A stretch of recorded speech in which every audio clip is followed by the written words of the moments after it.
Voilà. Mardi 29 juillet 2025, mesdames et messieurs, chers téléspectateurs, amis de Moutachimi officiel. Bonjour et merci de nous faire encore confiance. Nous, c'est votre média de proximité, le média qui vous informe, qui vous forme aussi, mais qui vous permet également de vous divertir. La chaîne de proximité Moutachimi officiel. Et pour ce jour, nous nous retrouvons dans les comptes de l'émission que vous aimez bien. Parlons-en selon la Bible. Parlons-en selon la Bible, c'est une émission que vous propose votre chaîne Moutachimini officiel. Cette émission qui vous permet d'être édifié via la Bible grâce aux interventions des différents ministres de Dieu. C'est pourquoi aujourd'hui, nous allons recevoir sur ce plateau le pasteur Nathan Moumonaï, qui est bien sûr reçu par Félicien Ngalambe sur ce plateau. Et nous allons échanger d'un point aussi important. Comme vous le savez, mesdames, messieurs, différentes bouches estiment qu'il est impossible pour un enfant de Dieu de faire la politique, alors que les autres déclarent que cela n'est pas aussi mauvais. Donc, on peut ou n'est pas s'occuper de la politique, même si l'on est chrétien, même si l'on est en train de servir Dieu. C'est pourquoi aujourd'hui, le pasteur Nathan Monaï de l'église Tabernacle de Kananga va émettre son point de vue sur ce point. Est-il nécessaire? Est-il possible? Est-il bon qu'un enfant de Dieu fasse la politique? C'est à cette question que le pasteur Nathan va répondre ce jour. En tout cas, vous avez des questions, n'hésitez pas de les poser comme d'habitude via notre chaîne YouTube et celles-ci pourront être résolues facilement par notre invité. Révérend pasteur Nathan, bonjour. Bonjour Félicien. C'est pour nous un plaisir de vous recevoir une fois de plus sur ce plateau de votre film officiel. Merci, le plaisir est partagé. Merci beaucoup, révérend pasteur. Alors, comme je l'ai déjà dit à ceux qui nous suivent, à tous les internautes, tous les téléspectateurs, tous les abonnés de Moutachimi officiel, révérend pasteur Nathan, est-ce que d'abord, de manière brève, vous pouvez glisser un mot sur la politique et sur le fait d'être chrétien, et après, on va pouvoir passer à cette question épineuse, cette question qui fait couler donc des salives, pasteur Nathan. Félicien, il faut dire à ceux qui nous suivent que la politique et le christianisme, ce sont des chemins opposés, parallèles. Ah bon? Donc, d'emblée, vous estimez que c'est pratiquement impossible. Alors, veuillez d'abord nous dire, c'est quoi être chrétien et c'est quoi faire la politique? D'accord. La politique vise les systèmes du monde. Ça, il faut vous le dire, ça fait partie du système fonctionnement du monde. Et le monde en soi, depuis son noyau, il est corrompu. Il est corrompu. Les chrétiens, c'est pas moi qui les ai ainsi appelés. Depuis Antioche, pour la première fois, on a appelé ses disciples qui suivaient Jésus, qu'ils étaient des chrétiens, pour dire qu'ils ressemblaient à... Vous avez dit que c'était dans quelle ville? Antioche. Antioche, ok. Antioche. Alors, les chrétiens, juste pour te faire cette différence, je vais te rappeler le mot du voleur mourant, du brigand à la fois. Il a vécu dans ce monde, finalement, écoute son dernier cri. Seigneur, souviens-toi de moi quand tu viendras dans ton règne. Donc, il comprenait déjà que le règne qu'il vivait dans le monde n'était pas le règne de Dieu. Alors, il a dit à Jésus, souviens-toi de moi quand tu viendras dans ton règne. Ce qui veut dire que ça rejoint ce que Jésus dit, vous êtes dans le monde, mais vous n'êtes pas du monde. En fait, le système politique, même les politiques et même les savent, c'est pourri jusqu'à la moelle. Voilà. En tout cas, révérend pasteur Nathan, Oui. déjà, nos abonnés ont remarqué que votre position est contre la politique. Parce que vous êtes chrétien, en tout cas, la politique est opposée. Ou encore, elle travaille en parallèle avec le fait d'être chrétien, le christianisme, la chrétienté aussi. Et maintenant, selon vous, Oui. Qu'est-ce qui vous fait croire que, d'abord, on parle de la Bible. Oui. L'émission, c'est parlons-en selon la Bible. Exactement. Qu'est-ce qui peut nous faire croire que la politique n'est pas bonne pour les enfants de Dieu, pour les serviteurs de Dieu?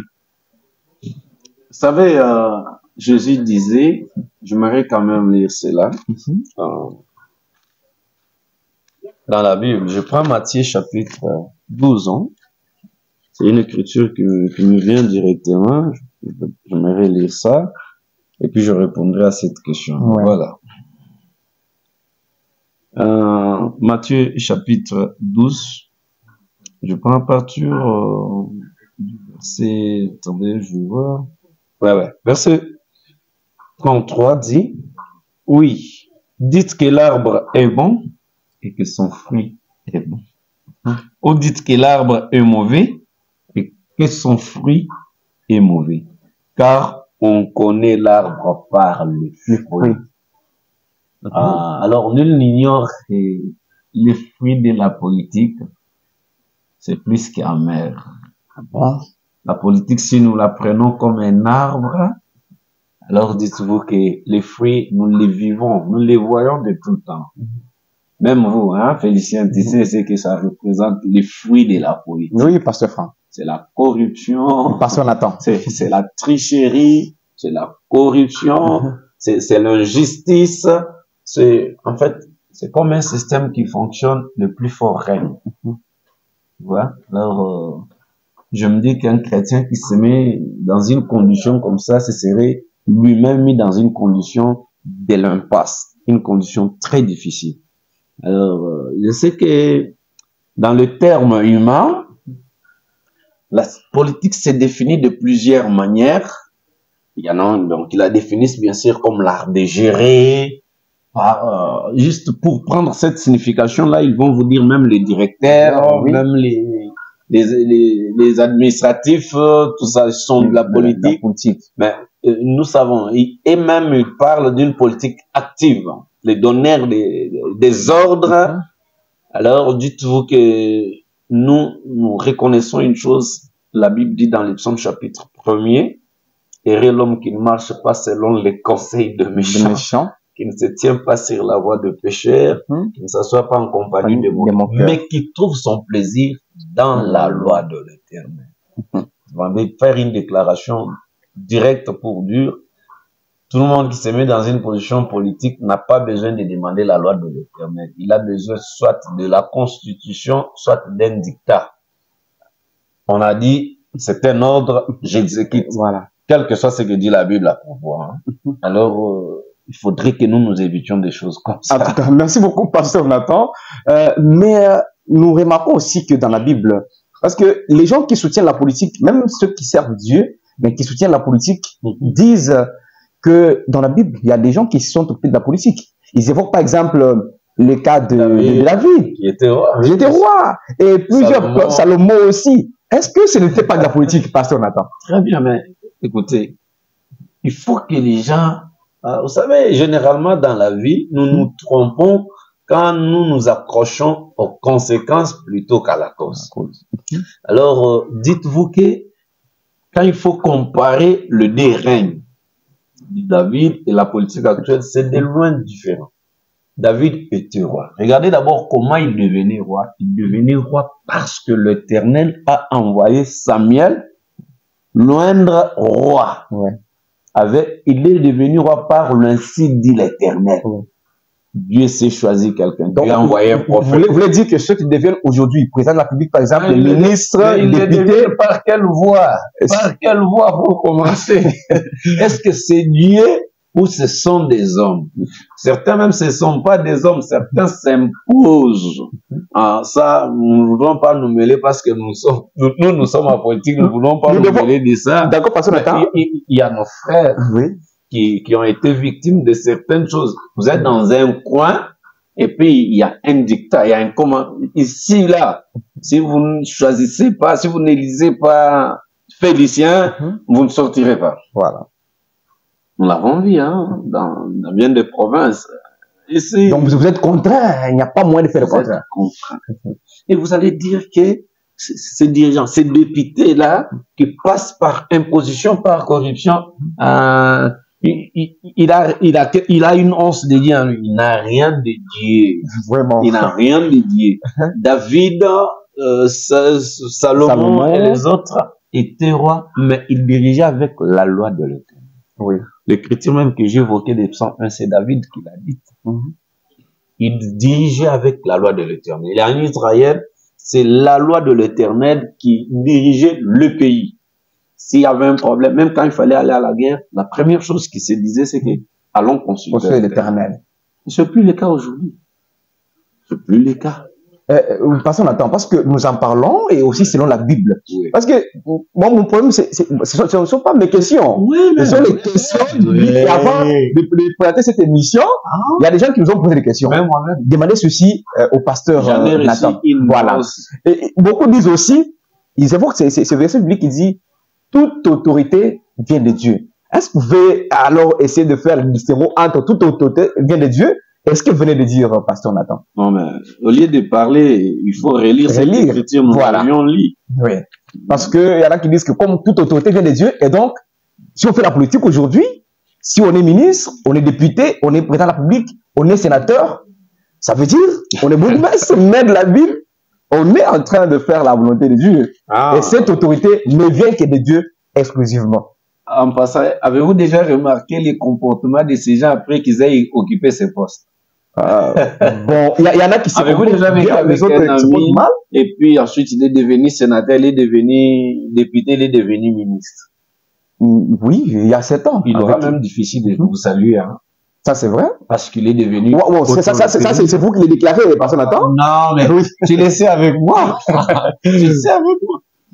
Quand il devient autorité, directement son comportement change. D'ailleurs, je vais te demander un petit exercice. Essaie de le joindre par le numéro qu'il t'avait donné là. Il y en a qui changent de numéro de téléphone. Même si on lui dit Félicien, là, dis-lui que je suis occupé.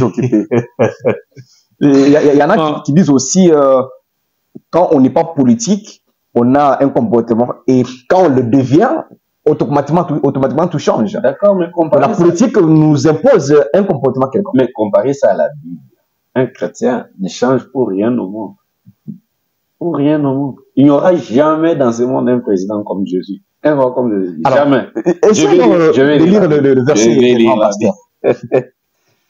Je prends Romains chapitre 13. Je prends à partir du verset 1er. Que toute personne soit soumise aux autorités supérieures. Ouais. Car il n'y a point d'autorité qui ne vienne de Dieu. Et les autorités qui existent ont été instituées de Dieu. C'est pourquoi celui qui s'oppose à l'autorité résiste à l'ordre que Dieu a établi. Et ceux qui existent et ceux qui résistent attireront une condamnation sur eux-mêmes. Qu'est-ce que je voudrais dire? Là déjà, il y a une chose. Ces autorités-là, parce que la Bible a dit, qui dira qu'une chose arrive sans que l'Éternel l'ait ordonné. Dites-vous que même le diable lui-même, il est au service de Dieu. Ah bon? Ah mais oui. On le diable, tout ce que le diable fait quand il tue les gens, il fait tuer les autres. Parce que Dieu lui a laissé le temps. L'exemple parfait, c'est avec Job. C'est un saint, il marche tranquillement et puis le diable parle avec Dieu. Non mais cet homme se confie en toi parce que tu l'as comblé. Il ne souffre de rien. Le diable. Donc le diable est aussi serviteur de Dieu. Mais oui. Ah bon? Mais oui. Le diable est au service de Dieu. Je vais te rappeler. Une fois dans la Bible, nous sommes du temps du prophète Michée. Dieu regarde, Dieu dit, qui ira séduire pour moi? Vous savez ce que la Bible dit? Bon, un mauvais esprit de Dieu. Un mauvais esprit est venu dire à Dieu, moi. Dieu dit comment? Je serai l'esprit du mensonge dans la bouche de tous ces prophètes. Dieu dit, très bien. Il a envoyé qui? un esprit malin, un esprit du diable. Le diable est tout seul. Les autorités, le président, le gouvernement, ils le deviennent parce que Dieu a accepté qu'ils le deviennent. Et si, par exemple, vous aussi, vous êtes pasteur, et Dieu décide aujourd'hui de faire de vous gouverneur. Non, Dieu ne peut pas me conduire dans la voie de la politique. On a même posé la question. Attendez, on a posé la question à Jésus. Toi, tu refuses qu'on ne paie pas l'attribuer à César. Il dit non. Mais comment? Donnez-moi d'abord votre argent là. L'effigie qui est là. C'est l'effigie de César. Donc, à César, ce qui est à César. Le jour qu'on l'a arrêté pour l'attribuer, il a payé. Même s'il était roi des rois, s'il était créateur de tout, mais il a dit non, non. Je paye. Pourquoi? Parce que ce monde n'est pas chez nous. Et nous, en tant que chrétiens, quand je dis que je m'oppose à la politique, ça ne me donne pas le droit de manquer du respect aux autorités. Ouais. En tout cas, Quand je suis devant le gouverneur, je le respecte en tant que tel. Devant un député, je respecte. Mais le système politique, ça c'est pas d'abord la personne. Le système politique en soi est pourri depuis vraiment la racine. Est-ce que vous pouvez un jour prier pour un gouverneur, un député, un ministre? Ouais, chaque jour même pour le président. Je prie beaucoup. Mais c'est une manière de soutenir la politique indirectement. Non, je soutiens l'homme, je prie pour lui parce qu'il est élevé en dignité. La Bible m'a demandé de le respecter. Mais le système politique est pourri. Rien, pasteur. Il y a des gens, parce que, en tout cas, les questions, il y en a autant. Vous avez déjà assisté à une intronisation d'un chef coutumier? Oui, il y a des systèmes traditionnels. Vous avez déjà vu ça? Oui, oui. Vous pouvez dire ce qui se passe? Ah bon, faute de temps, pasteur Nathan. Mais au moins la réponse reste dans la gorge. Tu sais déjà qu'il n'y a rien de Dieu là.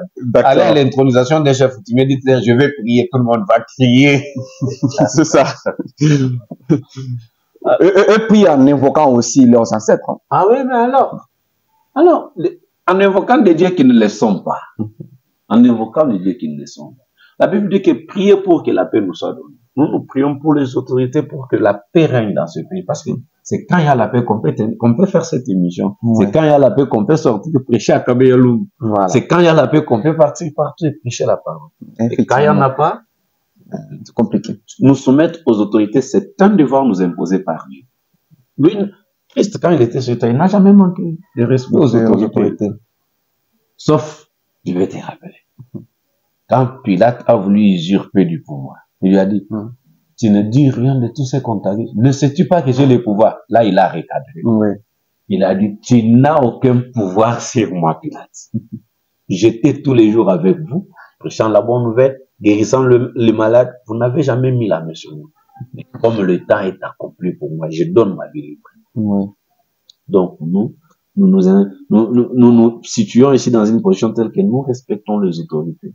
Mais nous disons aux enfants des dieux, fuyez ce système-là, il est pourri. Quel que soit le pays, quel que soit l'espace, que ce soit aux États-Unis, que ce soit en France, je vais te dire que un politicien ne dira jamais la vérité 5 jours sur 7. Personne n'attend. On peut faire la politique aux différents niveaux. On peut faire la politique, comme nous l'avons déjà dit, en occupant de grands postes. Oui. Mais on peut aussi faire la politique en étant dans les cabinets des autorités politiques. Est-ce possible? Aujourd'hui, on vous nomme secrétaire, on vous nomme conseiller, on vous nomme conseiller dans le cabinet d'un ministre. Je vais te dire. C'est de la politique, personne n'attend. Est-ce que vous pouvez accepter? Ou même quelqu'un de votre église. Je vais te dire que l'autorité qui me nomme son conseiller, je suis sûr que ça fera pas une semaine sans qu'il me chasse. Mais est-ce que vous allez d'abord accepter, personne n'attend? Oui, mais si quelqu'un m'a demandé d'être son conseiller, je commence par accepter pour lui conseiller. Mais le jour que je vais lui prodiguer des conseils, on me dit, oh monsieur, toi, prends ta Bible, quitte mon cabinet. Parce que toi, en tout cas, c'est la Bible. Ouais. Maintenant, peut-être les croyants de votre église, par exemple, ils vous disent qu'ils sont nommés dans un cabinet. Je leur dis toujours que vous vous mettez dans une condition difficile. Ils peuvent accepter ou non? C'est ça la question que je vous pose. Bon, vous savez, moi, je voudrais pas m'inscrire ici dans une logique telle que dominer sur les croyants. Mon travail, c'est prêcher la parole. Jésus a dit, mes brebis me connaissent. Quand ils entendent ma voix, elles me suivent. Mon problème, c'est prêcher la parole. Mais néanmoins, quand un croyant vient me consulter pour me dire, voilà, je vais devenir conseiller de telle autorité pour ne pas citer normalement les grades ou les titres, je vais lui dire, mon enfant, tu vas te mettre dans une condition difficile. Cet homme va t'imposer la boisson, la première des choses. Quand vous irez dans des réunions, et on vous présente la boisson, tu dis, moi, en tout cas, c'est le secret. Il va te dire, monsieur, on se comporte pas comme ça devant l'autorité.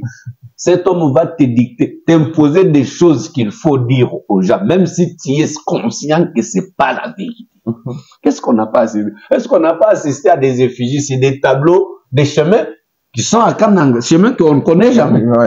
Mais ça parie sur la route. C'est le fait de mentir indirectement. Ouais, mais vous avez contribué au mensonge. Et puis quand vous êtes conseiller, on vous demande d'aller parler au nom d'une histoire comme ça. Qu'est-ce que vous allez faire? Vous allez dire que c'est qu'on vous a dicté. Mais alors, pasteur, attends. L'émission continue. L'émission, c'est Parlons-en selon la Bible. sur le plateau de Mboutetchimi officiel. Pour ce jour, mesdames, messieurs, nous parlons de la question relative à la politique. Est-ce que les enfants de Dieu, les serviteurs de Dieu peuvent s'occuper de la politique? C'est pourquoi le pasteur Nathan Monaï est en train de répondre à nos questions. Aujourd'hui, pasteur Nathan, si nous abandonnons, ou si les enfants de Dieu abandonnent tout ce qui concerne la gestion, donc la politique, la gestion du pays, la gestion de la province, seulement aux païens. Mais je ne veux pas que c'est aussi manière d'enfoncer notre communauté ou bien nos communautés dans l'enfer. Vous savez, le problème n'est pas sur tous ces gens qui viennent nous guider. Je voulais vous dire que d'ailleurs, beaucoup de gens entrent sains en politique et ils en sortent pire. Ah bon? Ah oui. Ils entrent très bien avec de bonnes intentions, mais quand ils en sortent, ils ont le main sale. Vous pouvez les passer, pasteur Nathan. Non. Vous pouvez se dire que tel là est sorti comme ça. Non, je vais te dire. Je vais dire ça.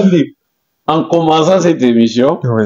Je lis cette écriture qui a dit, quand le diable dit à Christ, tous les royaumes de ce monde et toute leur gloire, je les ai. Je les donne. Oui. Je les donne. Et vous savez, dans la Bible, la manière que les choses s'est passées, c'est pas de la même manière aujourd'hui. Parce que depuis quand le monde a tué le prince de la paix, alors dites-vous que le monde ne connaît jamais la paix. Les Juifs qui étaient là en train de dire qu'il suffisait que son sang tombe sur nous et sur nos enfants. Hein, disait l'histoire du général Titus. Quand il est venu, c'est qu'il leur a infligé.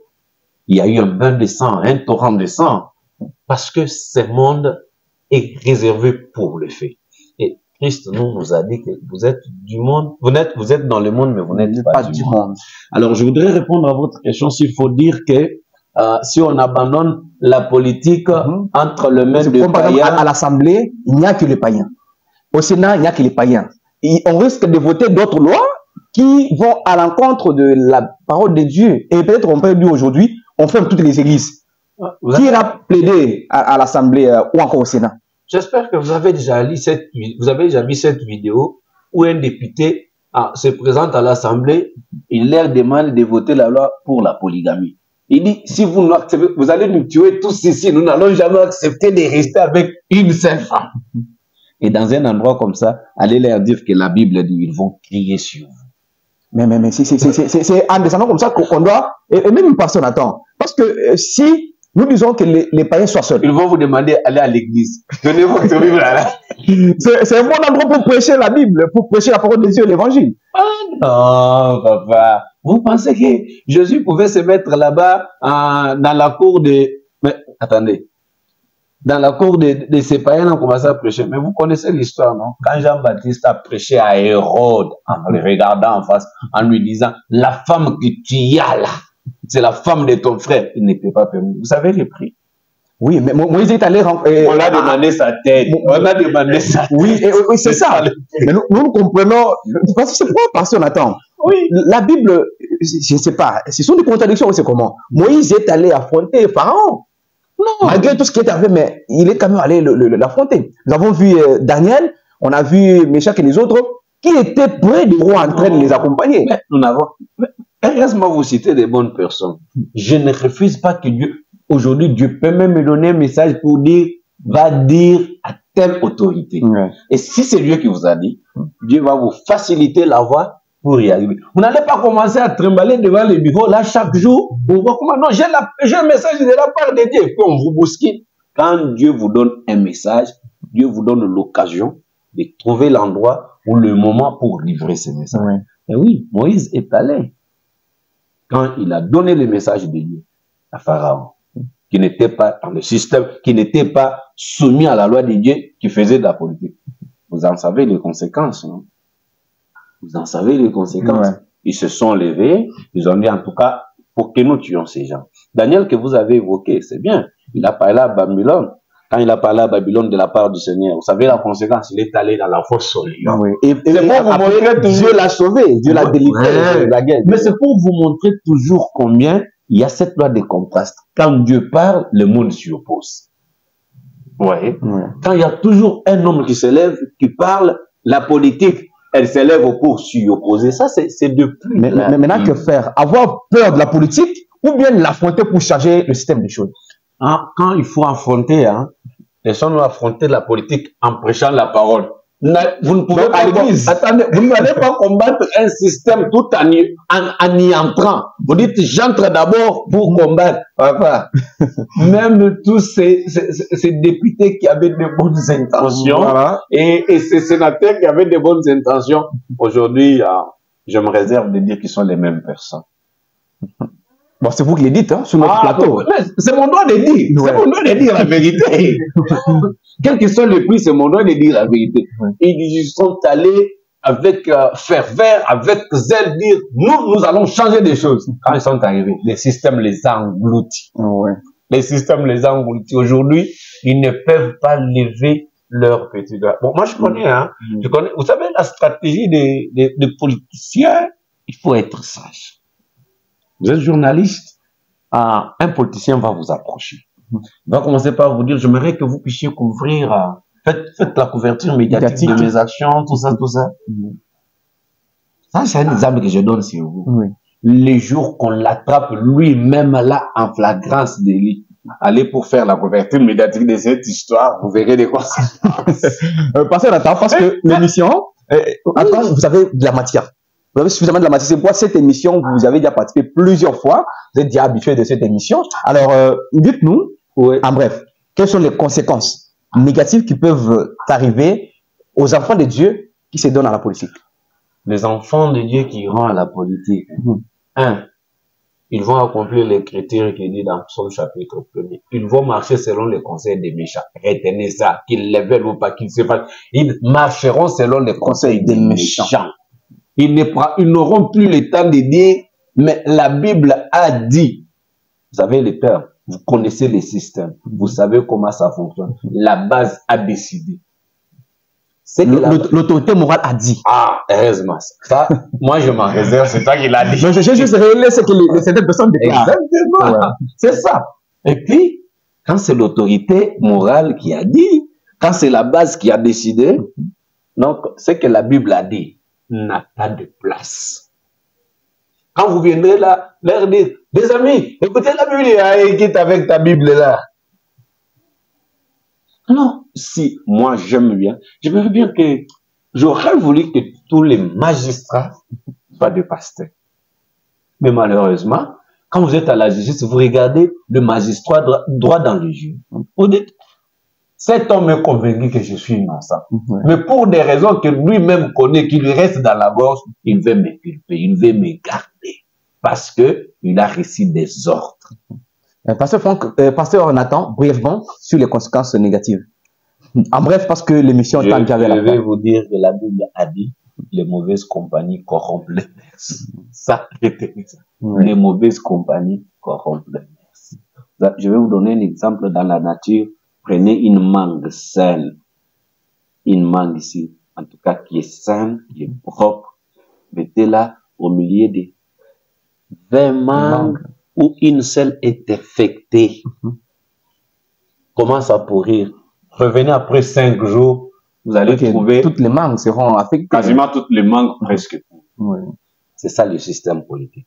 Quand un chrétien s'y met, quand un chrétien y entre, il va oublier la Bible.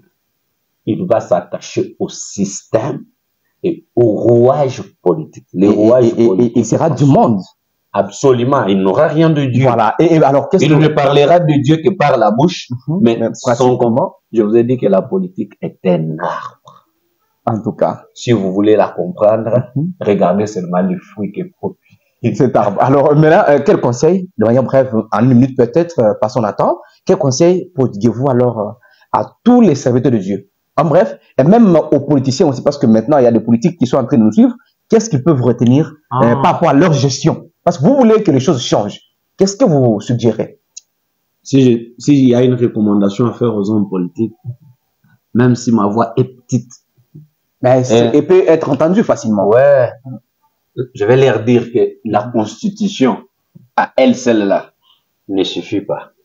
Il y a quand même la Bible. il y a quand même une dignité humaine qu'on est censé respecter. Il y a la loi de Dieu qui reste la loi suprême. Notre président est allé au stade, s'est agenouillé, il a dit qu'il a confié le pays entre les mains de Dieu. Mais cette prière à elle seule ne suffit pas. Il faut que les choses soient faites d'après la parole de Dieu. Donc, j'emmène les choses sur la ligne de la parole, alors Dieu sera de notre côté. Merci beaucoup, Pasteur Nathan. Laissez-moi quand même un mot seulement pour le fils et le fils de Dieu qui veulent aller dans le système. Et aussi les pasteurs qui encadrent dans leurs églises les politiques. Parce qu'il y a certains politiques qui prient. Dans certaines églises, est-ce qu'on leur dit la vérité ou c'est comment? C'est ça le vrai problème. Alors, pasteur, si vous avez cet homme avec vous, souffrez les martyrs, soyez un Jean-Baptiste moderne. Dites-lui la vérité, quel que soit. Il va perdre les offrandes. Quel que soit les prix, dites-lui la vérité. Moi, je connais une église à Kinshasa. Oui, pasteur Nathan a prêché. On est presque au bout. À l'issue de la prédication, il y avait un député, il a quitté l'église. En tout cas, j'écoute. La réalisation nous fait signe qu'on est pratiquement à la fin de cette émission, pasteur Nathan. En tout cas, ça a été pour nous une grande joie de parler de ce que les chrétiens doivent faire face à la politique. Nous avons reçu, mesdames, messieurs, sur ce plateau de Boutachimini officiel dans les comptes de l'émission Parlons-en sur la Bible, le pasteur Nathan Monaï de l'église Tabernacle de Kananga. Avec lui, nous avons parlé alors de ce sujet. Vous avez des questions? Veuillez nous les poser prochainement. On va encore y répondre facilement. Félicitations, on va prendre rendez-vous avec vous pour la fois prochaine. Merci à toute l'équipe de Boutachimini officiel.